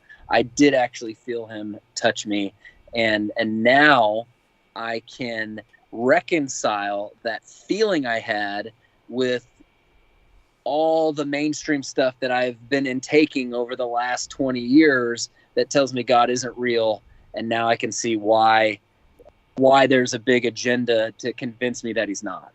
So I'll ask you this question because I think that's really important. As far as, being a Christian, standing up for biblical standards, when it comes to, certain doctrines, morality, how important do you think it is? And this is a controversial thing when it comes to truther circles, but I know my stance when it comes to especially being involved locally, but how important it is to be involved in politics in the sense of like being, part of whether it's local, state, getting involved on that stage. A lot of people say, oh, there's nothing, it's all an illusion. But how important it is for Christians to get involved wherever they feel called, especially when it comes to laws and government and that type of thing. Yeah, and I think you and I are a little bit of oddballs in the truther side for believing that you can make a difference on the political side, that it's not all smoke and mirrors. Well, how can the church not make a difference? I mean, right. Like we're gonna get into brass tacks here, but as a Christian, if you believe that basically the light, being the light in a dark world, being the salt of this earth, if you believe you can have no effect because Satan runs the world and he's got control of everything, then there is no such thing as being light in this world or being salt of the earth. We definitely have a voice. We have God. We're ambassadors for him in this world. So there is no doubt in my mind that we can affect change because it's God changing things through us. Yes, I agree. And I think some of the softer churches have taken that position of just not mentioning politics because they're too worried about losing people in the seats. And because they don't, one, that they aren't as in tune with their congregation of how their congregation feels or what side they would take. And they're scared of losing people, when what they really should be doing is standing up. And we've got a great church in Texas that we really like. When we were in Grand Prairie, Alberta, we had a really soft church that, man, just really disappointed us through the whole COVID deal. Mm-hmm. And being down here right now, I've really grown to love Open Door Church, and in Burleson, Texas. They're just a phenomenal. Troy Brewer is the pastor there, and he does so much for freeing kids from sexual slavery and things like that. And you know what's important, sorry to interject, but this is what's really important, is one thing that, taking a step back, I would never was vocalizing this much, but I do a lot more now, is I'm like, guys, at the end of the day, if you're involved in a good, solid biblical church, it doesn't matter if they don't believe in flat earth. Like, that's the one thing that I stress continually. People look for this ideal, perfect church that believe in all these different things. And I'm like, if you need those outlets, listen to Celebrate Truth's radio show or watch a YouTube video or go to Woketown, on YouTube and get that out of the system. But it is so important to be involved in a church, and it is not a central doctrine if they don't believe, in flat earth or these other type of topics. I think that's really important. There are primary doctrines that a church has to believe in, and those should be quite obvious. And sure. Yes, I agree. Flat earth would be a secondary doctrine when you're choosing your church. And yes, it is important to be part of a community. You cannot isolate yourself because you need accountability. And when I say you, that's the general you. And I'm saying that includes me. Mm-hmm. We need accountability for our lives and for our families and how we treat our wives and our children. And going to church every Sunday is a great reminder of, yep, I'm falling short here in my life and I need to work on that. And I think, just like you said, it is very important to be part of a community, both being involved in a church and in politics. And I'm not sure what my future is as far as politics goes. That's where I want to get into. That's what I want to get into is like where you feel, the Lord's leading you to now in ministry. Because obviously, and say your primary focus right now is obviously flat earth. I mean, maybe it is, but what I'm saying is overall, where do you feel God calling you to? Maybe you can talk a little bit about that. I think God is calling me to continue to teach. I don't think it's going to be flat earth. I think it's going to be more reliability of the scriptures, and I think it's reaching the younger generation. So my goal moving forward would be to find out what is the niche that I'm good at getting into, whether it's short videos, whether it's audio, what is my talent, and what are my experiences, and who can I relate to the most, and trying to figure out where that's headed. I'm working on that. I don't know that I'm ready to kind of say what that exactly is going to be, but it will be reaching the younger crowd. And I think... So more apologetics. More apologetics, yes, absolutely. And really, I think teaching in parables, just like Jesus taught in parables, and relating that to different fields that the younger generation are dealing with. So what does that look like? Yet I'm not quite sure. Gotcha, but you're still just trying to kind of figure it out as far as where you feel you're called. And again, keep in mind, when I'm talking about politics, people just instantly go to I'm saying even getting involved locally, right? I think it's so important to get involved locally. I mean, case in point, right now, people are involved in voting in their school systems with this whole critical race theory. It is so important to be involved in your children's school. If you're not homeschooling and you do have your kids in public school, it is very important for you to have that voice. And yes, you can affect change. So just because we're talking politics doesn't mean, we're talking on a federal level. We're saying it is so important to have your voice heard and get involved on the local level, even state level. I would go so far. There is a war going on, and this whole lie about, well, we really can't do anything. It's all rigged. It's all, a stage, and we might as well just sit around and be, spectators. That doesn't make any sense. I mean, where in the Bible are we called to be spectators? Yeah, I can't. I missed that verse. Yeah, I missed that verse as well too. It's like nowhere does it say. It's saying go out into your world, get involved, and especially now with all the stuff that's coming down. Like I'd say, like the assault right now on morality, the attack on creation, the created order. I mean, we can talk in depth about just the incredible attack. At first, 2015, 2019, it was all about the creation. Now it seems like it's on the created order. Male and female are under attack right now. Yeah, you're exactly right. So it's startling. And again, it comes down to what is that? What does that mean? What is the attack ultimately on? It's on God's standards, period. Right?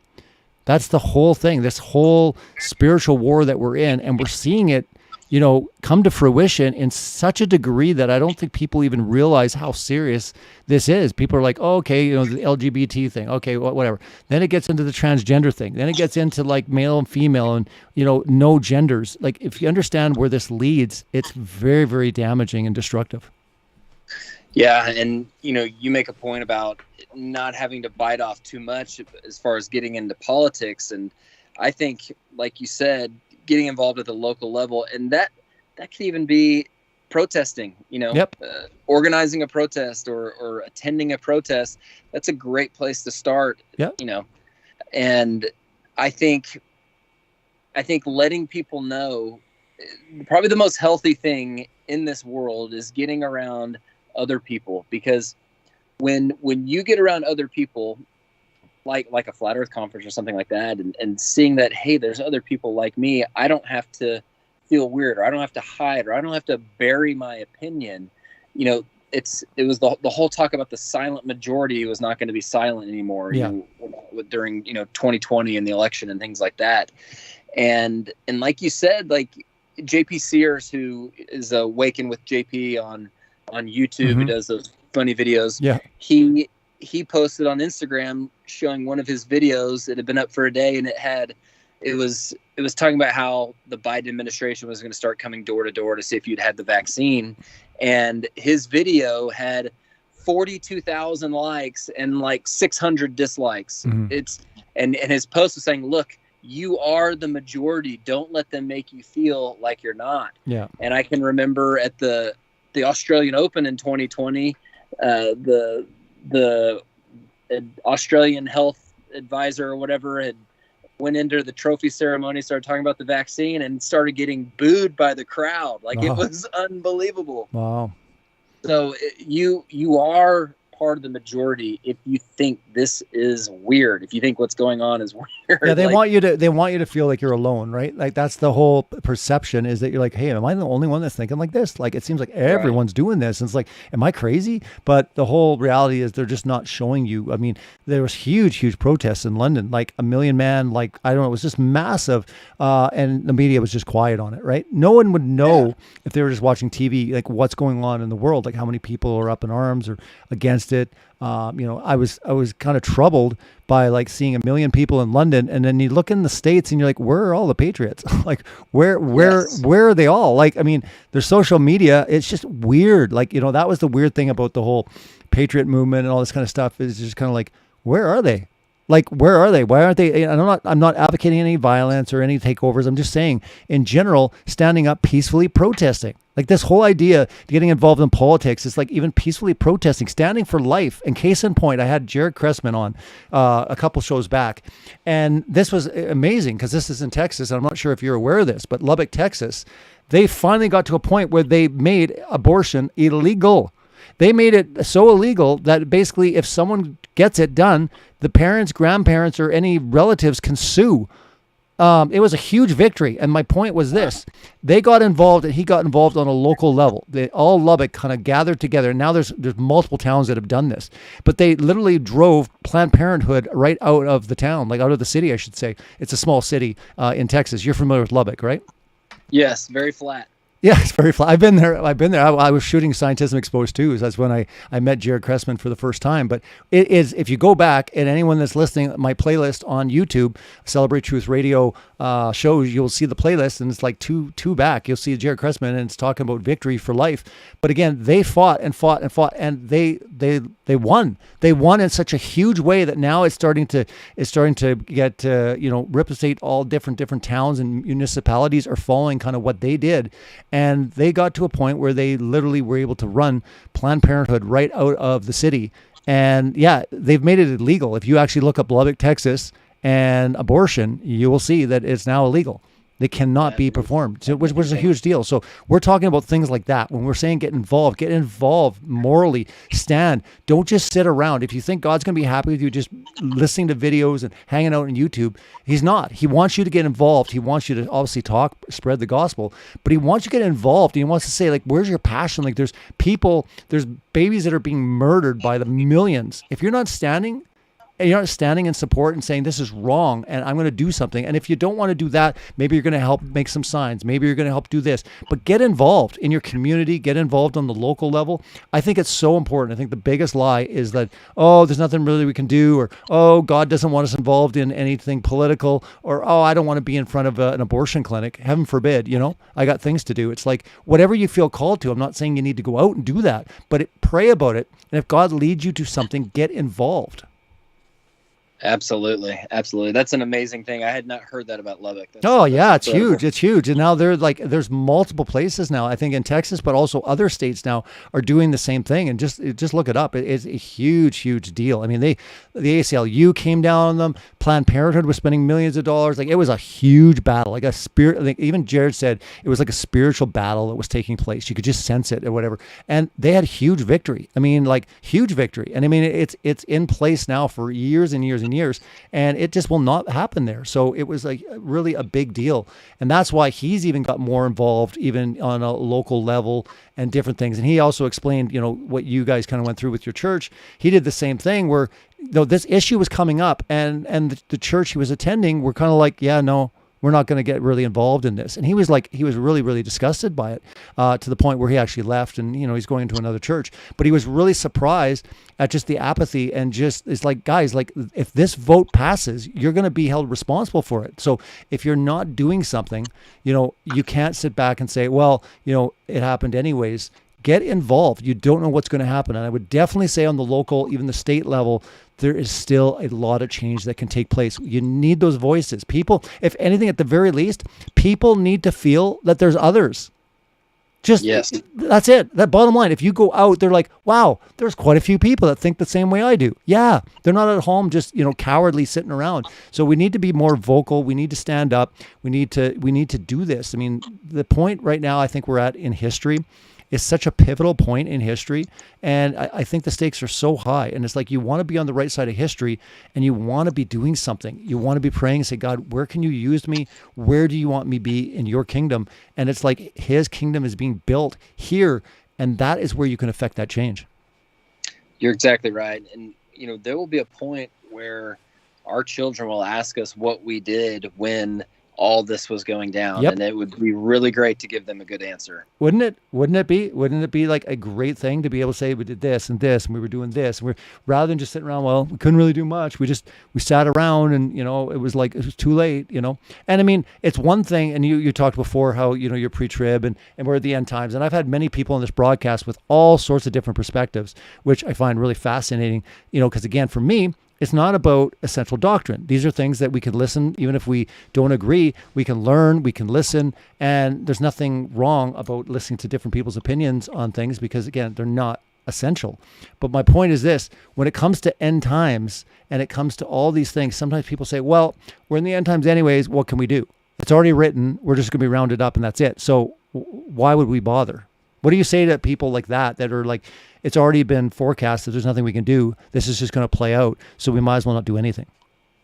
Yeah, that's a tough perspective.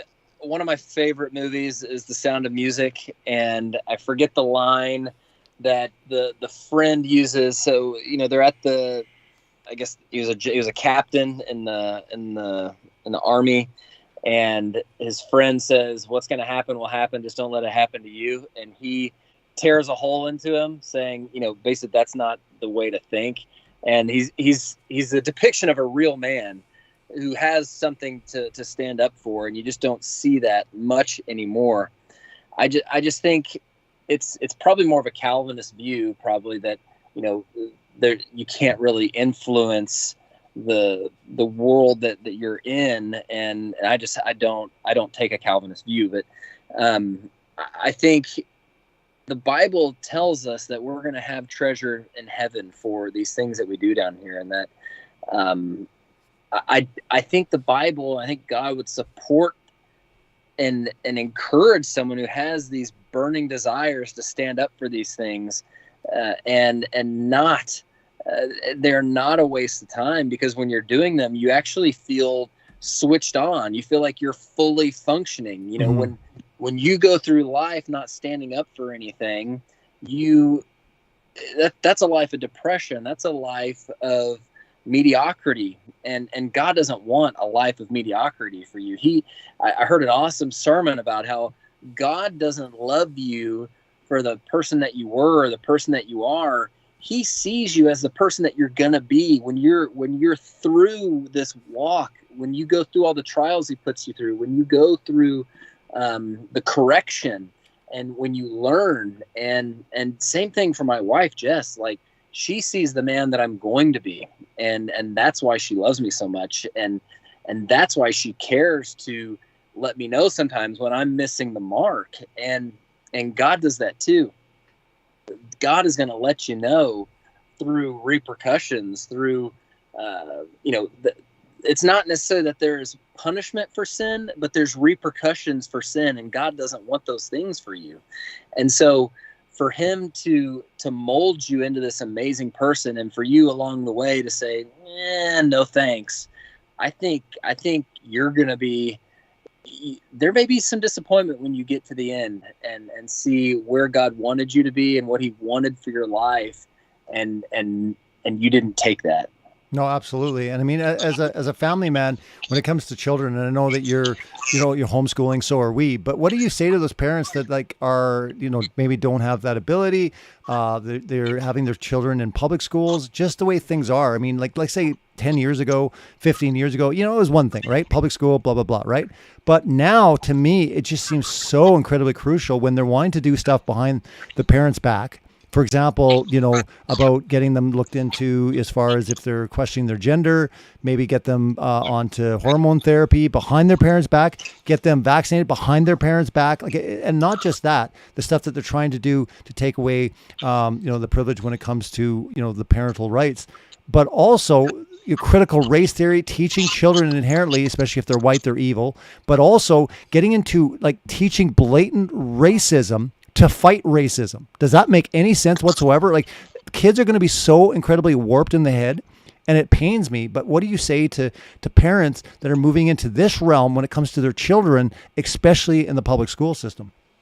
Well, if you'd have asked me this question 5 years ago, I would have said, you know what? You just need to have your child. If your child has to go to public school, you have to have them grounded in the Bible, and they have to know, what the right way to go when they're confronted with these situations. But now I don't think there's hope. Like, you need to get your kid out of public school right now. Yeah. And honestly, there's not too many good excuses for why your kid needs to go to public school. Sure. In fact, I don't see any good excuses anymore. There is nothing more important than that child, and your job is to grow that child into a successful, competent, independent, self-sufficient person. Well, let's say it's a single mother, right? She has to go at work. What happens in that case? Because I agree with you, and I can be pretty strong, but I also want to be empathetic. And I want to sympathize with the fact that some people, it's not, they just don't have that option, right? We're not talking a situation where you're like, oh, come on, you just want, greater life and having 2 vehicles and blah, blah, blah. It comes down to, what if some people just can't? What do you say to them in the aspect of, going into public school system in 2021? Sure. Okay. If you cannot get a job after your child goes to bed and work all night just to keep them out of that school, if they have to go, you have to have them armed. You have to pray for them. Yeah. You have to let them hear you pray for them so they can hear the things that you're praying against, so they know what not to encounter. They need to be firmly grounded in the Bible. You literally need to teach them, hey, if you see this, it's time to run out of the school, and this is where I'm going to meet you. Like you have to have a plan like that. Yeah, there has to be, in my mind too, there has to be God's people in public school. Just like if you're in a place, if you just leave, where's the light, right? In that dark place. So I know that some people are called to leave and some people can have their standards, but not everyone can leave. And it's not that everyone can leave. I don't think God wants everyone to leave. I think he wants to be there and affect change. As scary as it sounds, we have to trust God that he'll protect our children. But we're coming to the end of the program. It's been amazing to have Matt Long on. Maybe talk real quick about where people can find you, Matt, in your book. Yeah, sure. If you go to book.woke.town, you can find me there. My channel is Woketown, and like we talked about, I don't even know if I should keep that branding for now, but the word woke's getting hijacked. But if you go to book.woke.town, you can find my book there. If you go to woke.town, it takes you straight to my YouTube channel. I'm at Woketown on Instagram and YouTube. So that's where you can find all my stuff. You can also find me on the Flat Earth podcast on all major podcast platforms. I do a great show with DITRH, and that's a fun one. Yeah, it's real fun. But it's been a real pleasure having you on, Matt. We'll have to have you back. Maybe we'll do a whole show on homeschooling, because that's definitely an issue I haven't done.